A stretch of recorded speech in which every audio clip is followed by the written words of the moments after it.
Joining us now live on the line, the one and only Eric Bolling. He's a former anchor at Fox News, one of the biggest names there, and two-time New York Times bestselling author, a personal friend of President Trump's.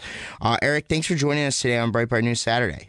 Hey, great to be here with you, Matt. Good afternoon. And so I know there's a lot of people in the liberal media out there who are writing all sorts of different things about your story and why you left Fox and all this stuff. Can you just explain for folks in your own words, and you know as well as I do, the media out there are just awful, and they do anything they can to take down conservatives. Can you explain what happened with Fox and everything, and tell us what are your plans to do for the future? Yeah, so here's what I can do. I think this is exactly what. So there was a separation. There was an amicable separation, and Fox put out the statement saying, you know, we're parting ways amicably, and I agree with that completely. And we just decided to go our own ways for business reasons, and that's really all that I'm supposed to be saying. You know, both sides of lawyers are involved in whatnot in that, but of course the media took it differently. You know, called it other things that it wasn't. But the reality is that we came to an agreement, and it was a great 10 years at Fox. I loved it. You know, the shows, the Five, the Cashing In. Just had a great time over there. It was time to move on, and so I'm moving on, and they're moving on, and there's some pretty exciting things that I'm working on. I'll be able to probably announce in the next couple of months, probably by the beginning of the year. That's incredible. So now, one of the biggest stories I think that's really come out over the past week is this new book from Donna Brazile, where she essentially confirmed, she did confirm that they rigged the primary against Bernie Sanders, which is exactly what President Trump was saying. I mean, what needs to happen here? Do we need to have an investigation? I mean, I've heard a couple of people suggest that this may have been even illegal, right? The way that this was all operating, right? Like, I don't know what we do from here moving forward, but it seems like Donna Brazile has really uncovered some real serious corruption inside her own Democratic Party. Yeah, isn't it convenient, though, that she does it when she releases her book? I mean, where's Donna Brazile been for the past 18 months? When this was, you know, we were talking about this. We were talking about during the general election when she was involved with getting Hillary Clinton some of the debate questions in advance. Where was that? Where was that admission? What we need is the DOJ to investigate that. They need to stop with the Russian investigation already. I mean, it's been how many months? 6, 8 months, 10 months now that they've been involved in this. It's time to put an expiration date on that investigation, say, okay, well, we didn't find any collusion, time to move on. And let's go find out what they did, because what they did could be highly illegal. In other words, what the Clinton campaign did is they got in bed with the DNC prior to the primary and said, we're going to joint fundraise. And what that means with a wink and a nod, maybe some emails, is that we're going to basically be the DNC going forward. And if I were a Bernie supporter, a Bernie bro, I'd be up in arms requesting massive investigations by the Department of Justice. And then especially with the party moving into another presidential election in just a couple of years, if they don't get this under control, they're going to have another mess in 2020. But kind of moving on to the next big thing, the other big story this week was the Mueller indictments, right? They indicted Paul Manafort and Rick Gates, and also revealed that they had a guilty plea from this guy George Papadopoulos. By the way, I regularly dealt with senior people in the Trump campaign.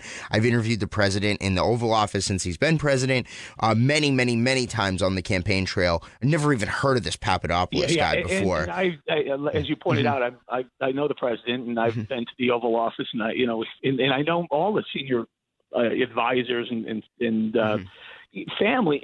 I've never heard the guy's name either. When that name popped up, I was like, who? Papadopoulos? But never once had I heard his name. I mean, and then it's at some point someone described him as a low level wannabe, and there were probably 100 or 200 people like Papadopoulos running around just trying to get involved in the campaign as he was, becoming bigger and bigger. And as it was becoming obvious that he was going to be the president, more people tried to jump on that bandwagon. So, I mean, you can't blame the campaign, the candidate, or the president some low level guy who's just trying to leech on to something that was obviously going to be a presidency. And then obviously the stuff that they indicted Manafort and Gates over was years before they worked for the Trump campaign.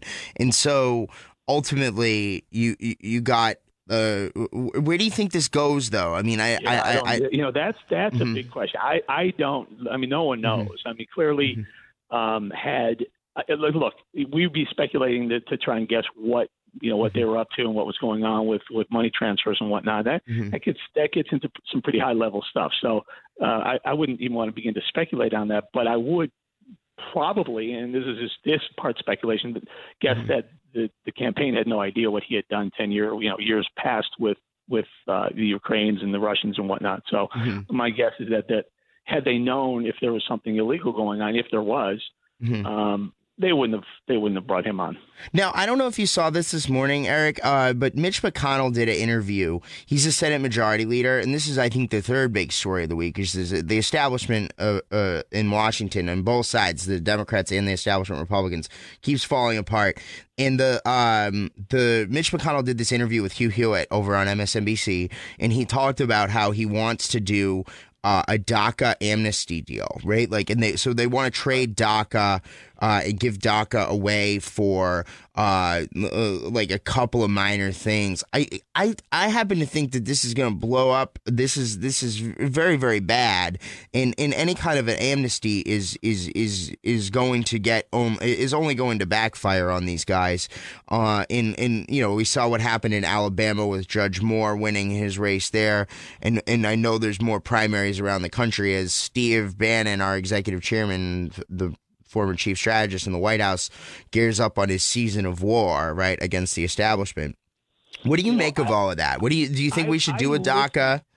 I listened to that interview with Bannon. It was great. I mean, he's 100% right, Bannon, that the establishment, they're running scared. He said they're either retiring or cutting side deals. I wanted to hear what some of those side deals were. I'm very curious about that. But he's right. Bannon's right. He's got these establishment figures on the ropes right now. And Jeff Flake writing the anti-Trump book I think was his undoing. That just was what in the world are you thinking? You're about to go into a Senate race and you're going to write an anti-Trump. Why would you alienate half your potential voters? In Arizona, Donald Trump is very strong and very popular in Arizona. Insane to do something like that. But he bought into the establishment wing of the party, and he thought they were never going to be touchable, and he was wrong. Steve Bannon is proving that they're part of the swamp. I mean, you talk about the swamp. It's not just the other side. It's not just liberals and lobbyists and people who are just siphoning off the political machine financially and morally and ethically and everything,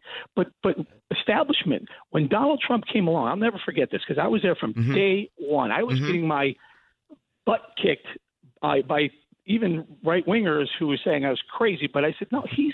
Donald Trump is different. He is going to eliminate the swamp. He's going to drain the swamp, and the swamp, by the way, going down that drain are establishment types. And Bannon is right. He's got McConnell on the ropes. He's got a couple of big names on the ropes who have to really kind of look to say, hey, either I'm going to get in line with what the American people voted for. They voted for anti-globalist, America First agenda.